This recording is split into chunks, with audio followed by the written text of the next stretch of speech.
पाहणार समान पाया असणाऱ्या घातांकित संख्यांचा भागाकार.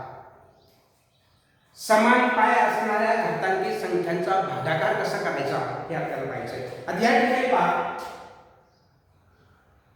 समान पाया असणाऱ्या घातांकित संख्यांचा गुणाकार आपण केलेला आहे. गुणाकार कसा करायचा आपण पाहिलेला आहे. त्याच्या अगोदर आपल्याला घातांकित संख्येमध्ये पाया कोणता, घातांक कोणता हे आपण पाहिलेलं आहे.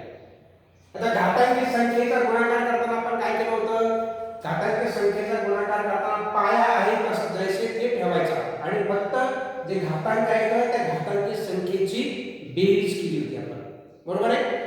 आज या ठिकाणी घातांकित समान पाया असणाऱ्या घातांकित संख्येचा भागाकार करतोय आपण.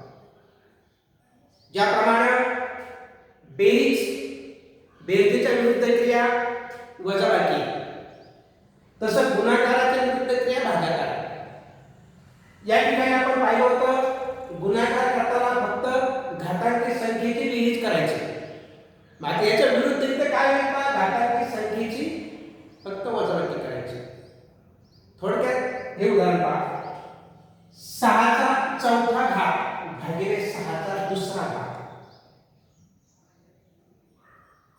आता ही जी मांडणी आहे आपण छेद पायाच्या रूपात, अंश आणि छेदाच्या रूपात आपण लिहू शकतो. कसे, 6चा चौथा घात भागिले 6चा दुसरा घात अशा प्रकारे. तर 6चा चौथा घात म्हणजे 6चा 4 ने गुणाकार, 6 गुणिले 6 गुणिले 6 गुणिले 6 छेद 6चा दुसरा घात 6 गुणिले 6. छेदाने अंशाला घात जात असेल देऊन टाकायचं. 6 1 6 6 1 6 6 1 6 6 1 6. इथं काय शिल्लक आहे फक्त 6 गुणिले 6 म्हणजे 6चा दुसरा घात 6चा वर्ग. बरोबर आहे.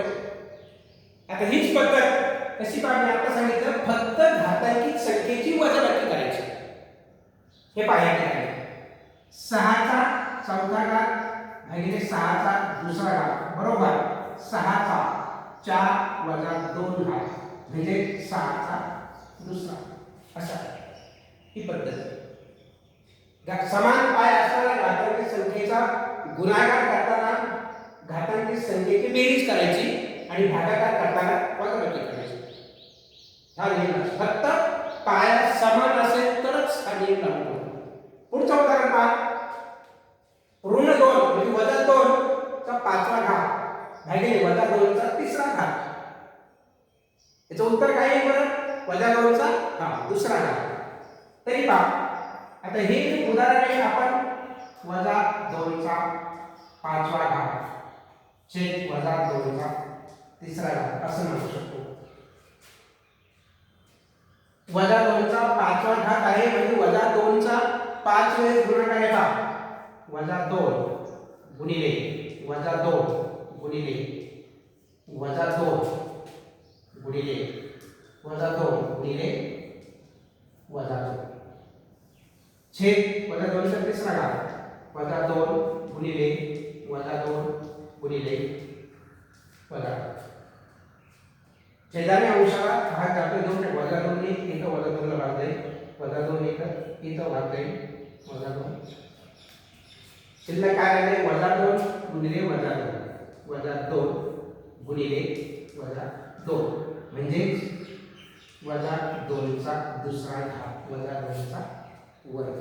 हे पहा 5 पासून 3 गेले 2 मध्ये म्हणजे वजा 2 चा वर्ग. फक्त घातांकित संख्येची वजाबाकी करायची.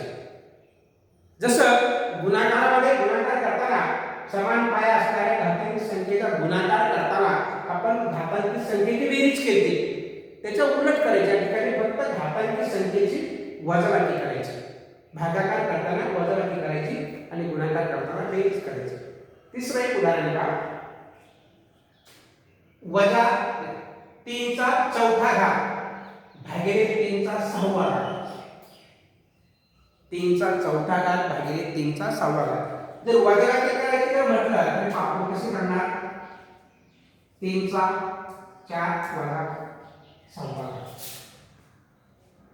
पहिली संख्या लहान आहे दुसरी मोठी आहे. पहिल्या घात लहान आहे दुसरा घात मोठा आहे म्हणून दुसरा तो पहिला नाही वजा करायचा. पहिल्या संख्येचा जो घातांक आहे तोच घातांक दुसऱ्या संख्येच्या घातांकातून वजा करायचा. मग तो लहान असो किंवा मोठा असो. अशा प्रकारे संख्येच्या वजाबाकी कशा करायच्या हे आपण पूर्णांक संख्येवरील क्रिया करताना त्या ठिकाणी पाहिलं होतं. 4 मधून 6 वजा झाले होता. 4 मधून 6 वजा झाले कसे करणार आपण? सरळ सरळ वजाबाकी करायची आणि दुसरे संख्येचे चिन्ह आहे मोठे वजा ते चिन्ह देऊन टाकायचे म्हणजे वजा. पूर्णांक संख्येच्या वजाबाकी करताना बेरजा करताना मला नियम पाहिलेला आहे. आता ही वजाबाकी कशी आहे पहा. अधिक 4 वजा 6 इतर एक पूर्णांक धन आहे एक ऋण आहे. यांच्यामध्ये ज्यावेळेस वजाबाकी होते ना त्यावेळेस सरळ सरळ वजाबाकी करायची आणि जे मोठा पूर्णांक आहे चिन्हाचा विचार न करता जो मोठा पूर्णांक आहे त्याचं चिन्ह देऊन टाकायचं. हे आपण पाहिलेलं आहे. म्हणून 4 6 गेले धनाने वजा 3 चा वजा 2 घात. अशा प्रकारे घातांकित संख्येचा समान पाया असणाऱ्या घातांकित संख्येचा भागाकार करताना फक्त घातांकाची वजाबाकी करायची. ठीक आहे. आता इथं एक छोटासा उदाहरण संग्रह पण अशाच प्रकारचे सराव संच 28 सोडा. सोडण्याचा प्रयत्न जेवढं सुटेल तेवढं सोडा. ठीक आहे. नाही सुटलं तर आपण उद्या सोडू.